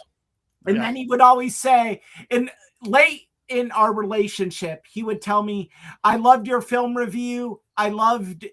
But I love this, and this. But you're not a conservative anymore. How dare you go against Trump? Right. Exactly. like, yeah. uh, Yeah. Thank you for the kind words, Martin. Yeah. I appreciate I know. it. He said that like it was it was an insult. It's like Yeah, I hold conservative values. I just see things in a wider spectrum now yeah. than you do, and that's okay. Yeah. By the way, Bad Billy 86, Billy Painter, our friend Billy Painter is in the chat. Says, "Holy shit, what's up, didn't guys?" you get in here when we kicked out the Mike Hall comedy hour. Oh yeah, yeah. And he said, Billy would love that. he also addresses David Fitzgerald and says, "Are you upset JoJo won't let you eat his dingleberries today?" Probably. That's probably why David Fitzgerald left. He had to go have Go eat Crazy Joe's dinner time dingleberries. yum-yums. Yeah, dinner time yum-yums. Yes, yes. So yeah, when I saw that Ted Turner passed away, it struck me because it's like all these giants that gave me so many childhood memories. Mhm. I remember, appointment television with my friends whenever TNT or TBS would host network television premiere. I remember sitting in my buddy Rob Deason's basement watching the network television premiere of Dumb and Dumber on TNT. Yeah. That was a big deal then. Mm-hmm. If you didn't have the premium cable channels, home video would come out to rent about a year after the movie. Then you had to wait like 6 more months to actually buy the VHS. Yep. You could only rent it for the first 6 months. Oh, yeah. So, Austin, that was poverty living. I know it's surreal to think back the way it used to be before streaming and everything. Video rental places, you had to be there it was almost you got home from school and you were just begging your parents to take you to the video store because you had to get there Friday night right early in the afternoon to get your choices. Right. Especially if a new release just came out, you didn't want to be the only kid at school that didn't see it that weekend. Right. That I have so many memories about renting videos. I remember Aaron Brewington conned his parents into renting Menace to Society for us. That's a great movie.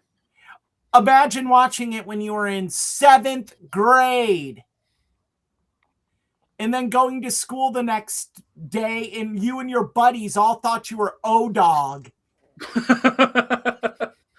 Yeah, we ended up in the office real damn quick that day. So Ted Turner, let's see. So we talked about we talked about Jane Fonda. We talked about Jane Fonda. We talked about what else? Cable television, of course, and CNN. His sports teams endeavors. Sports teams, yeah. Also one of the great mustaches, I would just say. Also incredible mustache, yeah. Yep. His ability to find television projects that no one would think to air and make them successful. The Goodwill Games, the Poor Man's Olympics, Ted Turner aired and it was very successful on his networks. He treated it like the Olympics. And also, one of the most brilliant things he did, I can't believe we didn't talk about this.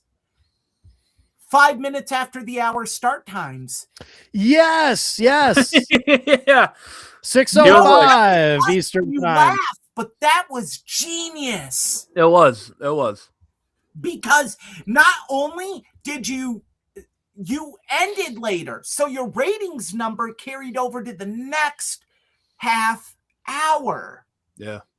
And when I was a kid in TV Guide, it drew your eyes to if you looked in TV Guide. Austin, I don't know if do you even know what TV Guide? Austin probably does not, right? Because I caught the tail end of TV Guide. It was like it was like a channel on my cable. No. There was a print version. There was a print version. Austin, you gotta understand this. Weekly version you had to go buy at your supermarket. You could subscribe too. You could subscribe to it. Right. It was a magazine. It had Cheers. It had Cheers. I used to love Cheers and Cheers when I was a kid. Had interviews. Yep. And then it would tell you breakdown. Yep. Yeah, I knew it was through it. So I knew it was I knew it was like a magazine of some sort. I didn't know it had full TV listings. Yep. Yeah, I thought it was just a magazine about TV. I didn't know it was anything important. And that was your lifeblood. If you didn't have that, you had to watch the preview channel and get pissed off when you were looking up at what was on the TV at the top, and you missed your channel, so you had to wait through all the time. But because all the TBS stuff started 5 minutes after the hour, so it would make it stand out in the TV listing because it was the odd time. Yeah. So your eyes would be drawn to that. And it made, if the Atlanta Braves or the Atlanta Hawks ran over, it would make it easier to preempt the thing that came on after. Boomer 3517 says, speaking a bunch of nonsense to us youngins. Yeah. Yeah. So Boomer's the same age as me, right? So Yeah. it's just We're blowing their mind today, Matt. They're gonna sit crazy. there smoking their vape pens, just staring at the ceiling after this, like, you had to read to find out what was on TV. yeah. I was growing up. I just had a channel guide that I could click a Yeah. button. No. And it showed me every No, channel. our channel guide was a magazine. And That's brutal, man. if you were a poor family and couldn't afford the TV guide, you had to buy the Saturday paper to get TV Vision, which was the newspaper version of it. I used to love TV Guide though, because I really liked the articles and like every year the fall preview. Oh, man. The new fall shows coming Oh, out. y'all I used to love that. Oh, y'all are geeking out about this. Oh yeah. I used to live for that when I was a kid. That's I awesome. would go crazy Hell yeah. when they would have the they did deliver DVDs to me, Boomer 3517. Thank you very much. Yeah, that's how Netflix started. A-hole. Hey, actually, Netflix like just recently end that, like finally? like right? 5 years ago, Austin. No, I swear to God, it was like a year ago they finally shut No, it it down. was longer. Interesting. Like even 5 years ago, But- that's crazy that they were. Matt, you know what I know, yeah. when I really jonesed for the TV guide? When they would have the 4 different covers of one issue. Yes. And you put them together and created one like Get a giant chase cover. picture. Or during the Monday Night Wars. They did There it were- for pro wrestling. They did it for a couple times where they had like 4 different covers of 4 different wrestlers on the cover Star of TV Trek Guide. covers were my favorite that they did for the 30th anniversary. Yeah. One cover for each captain. Yeah. Those were dope. They go for, actually, if you can find a set in mint condition, all 4 of them, they go for like $50 right now. Oh, I bet. I can imagine. Yeah. Yeah. So Yeah. Austin's looking this up. This is blowing his mind. No, I want to. I want to find the WCW ones. Oh wow, that Sting one is dope. Wow. I'm telling you. Yep. Could you imagine being at the grocery store with your mom and seeing that right by the cash register? And then you got to buy all 4 of them. Yeah, Yeah. I'd have made my mom buy it. There's no Yeah. way. Yeah. Kids would do that. Oh yeah. Like, it was such a great selling point. Yeah. Nice. Oh yeah. Yeah. And they If still they had that, TV guide. oh dude, if they had the Sting joint in a poster, I would buy it. You could probably find it and have Yeah. it done pretty easily. If you buy the magazine, you technically own the rights to make that cover into a poster. Oh, sick. Just as long as you don't sell it. There you go. Okay. Yeah, And then you've got a one-of-a-kind poster. I'm Right. sure others have done it, Matt. I know, but you wouldn't know, so you would Oh, just they got- assume it was They one of a kind. got they got a poster of the MASH TV Guide magazines. Nice. I'm about to get Yeah, that from my dad. There, like, TV Guide was crazy, but that, again, Matt said it best. Ted Turner always would find a way to draw eyes to whatever he was doing. In the 6:05, the 5 after start times were so key. And he would sell 15-minute infomercials. So if something ran over and something got bumped, you have to fill like 12 and a half minutes in the middle of the night. He would call it terrestrial television, where it would be like a 12-minute infomercial. But he would sell it as a full infomercial to get him back to that 5 after TV time. Yep. He would air 4-hour blocks of cartoons starting at 5 a.m. on TNT. Yeah. 5 a.m. to 9. And that would take you right into like old time soap operas on TNT. Knots Landing, Dallas. So yeah, if your mom was a stay-at-home mom watching cartoons with the kids go off to school, right into shows mom will watch. Mom never turns the channel all day. Then in the afternoon, cartoons are back on. The kids are home. Right. Yep. Ted Yep. Turner was a genius. Yeah.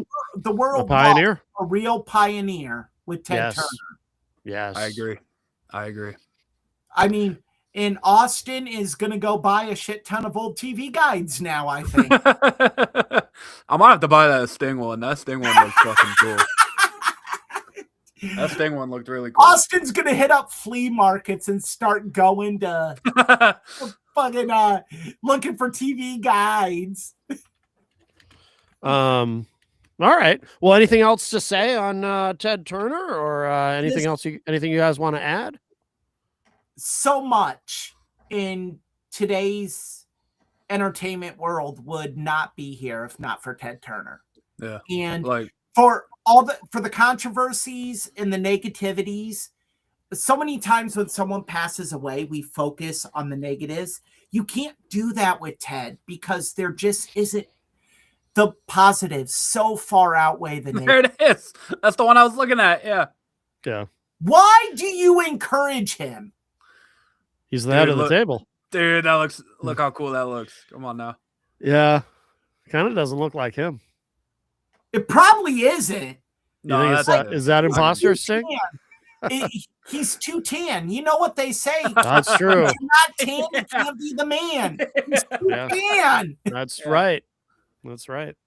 Austin might just download that photo and have it blown up into a 26 by 18 post. It fills up my whole wall. Yeah. Jeez. I think we might have some questions at that point, but Austin's gonna hang it on his ceiling above his bed. we Be definitely like, have "Good some night, questions. Stinger." No judgment, but questions. I Good morning, know, Steve. Matt, because if you ask questions, you get answers, and Uh, I don't want the answers to these questions. fair.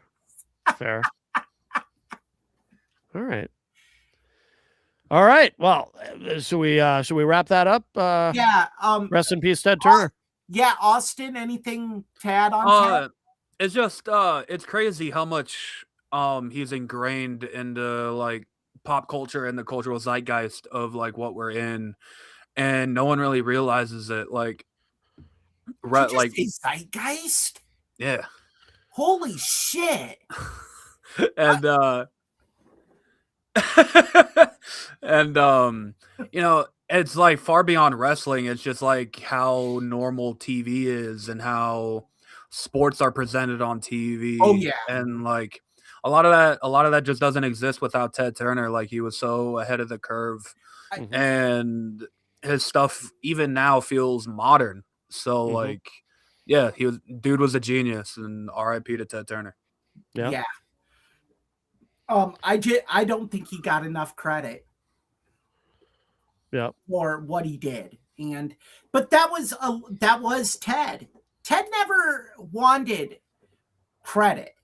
I don't like, if you ever listen to him talk, it was like literally sitting there with like one of your old relatives and having a beer. Yeah. Like, so I don't think he would mind not getting the credit. I think he would just be happy with being remembered. Right. Okay. Well, very good. Very good. All right. R.I.P. Ted Turner. So, should we talk about the main event for next week?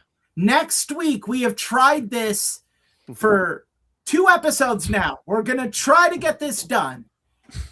Raw after WrestleMania. We're going to talk about where it began, how it began. We might have differing opinions on how we think it began. The biggest surprises, the biggest flops, and why was this year outside of the end of Raw, such a letdown. Yeah, there was no Raw after WrestleMania this year in a sense because it was just a regular episode of Raw. Yeah, Just a normal ass episode of Raw. Yeah, they didn't even try to do anything special, just another episode. But yes, the Raw after WrestleMania. RIP to that as well, because apparently that's not a thing anymore. But yes, unfortunately, yeah, you can only have Brock Lesnar return so many times. I guess so. All right, so that'll be the main event for next week. All right, Yes. very good. Well, Eric, where can people find you online? Where's you can find me at the IrishTribune.com. We are cranking out a lot of great stories on Notre Dame's major recruiting haul over the last week.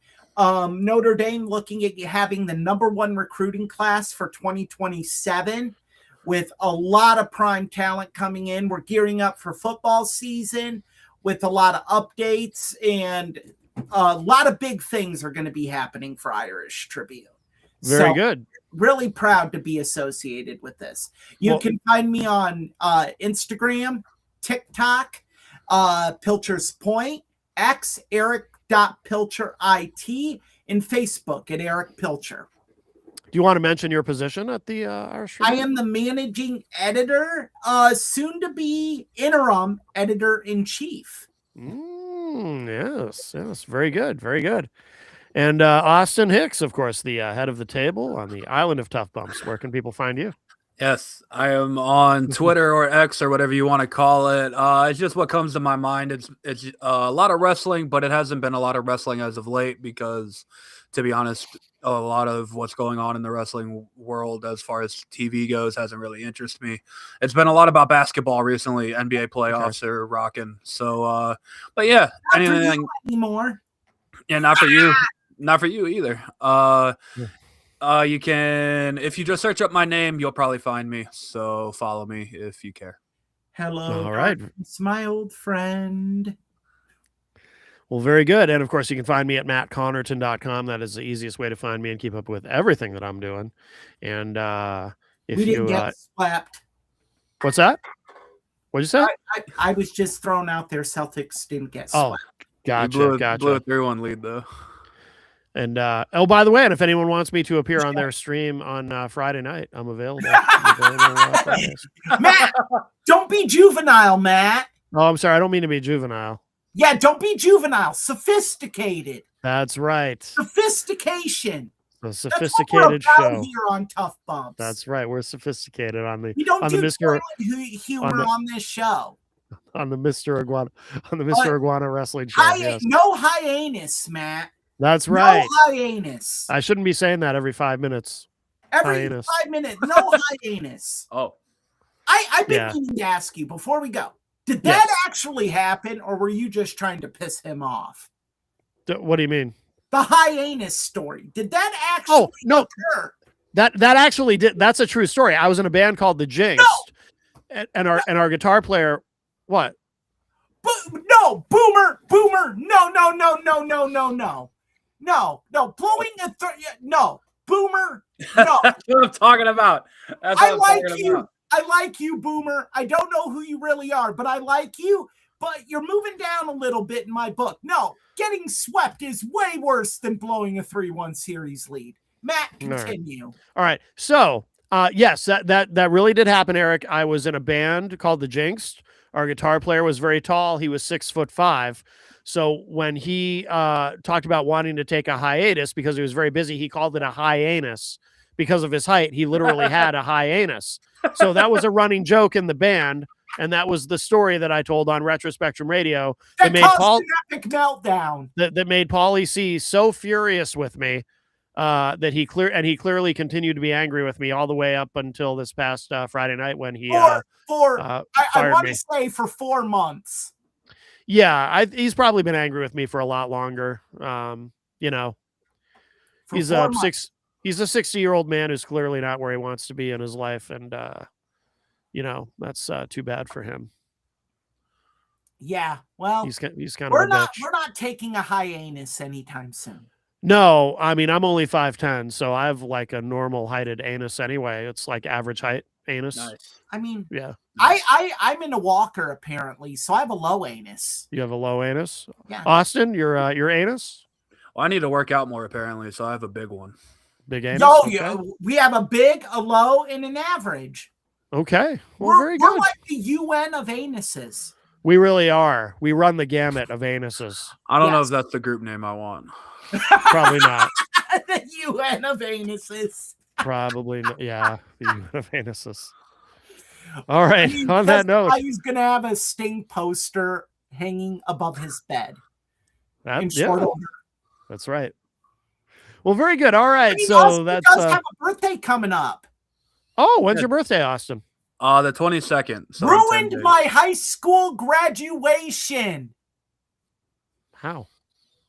Okay, so this little shit is comfortably in is comfortably in his mother's womb, and I'm getting ready to graduate high school. Yeah. A day and a half before I graduate, before I walk across the stage, Yeah. he decides I'm coming into the world. Yeah. Making my debut. Yeah. Yeah. So all the family members that came into town for my graduation, Yeah. it was about him. Yeah. Stole your thunder. Yeah. Stole my flippin' thunder. It's like I big- graduated high school and they're like, "Oh, here's a card with $50 in it. Good job, Yeah, Eric." Hey, Oh, so- oh, look at him. Oh, he grunted. Yeah. He eats, sleeps, and shits. What? I To be fair, you and I graduated high school. but you still get $50 is $50. I mean, come on. Matt, you would Decent amount of sell money. your pride for $50, wouldn't you? Sure. Oh, It's $50 I didn't have. Whatever. right. Whatever. Yeah, whatever. You know what? Yeah. If Boomer you- says acknowledge him. Yeah, everyone acknowledged him at my high school graduation party. Yeah. Good. Good. All right. Well, very good. All right. Episode yes. 4.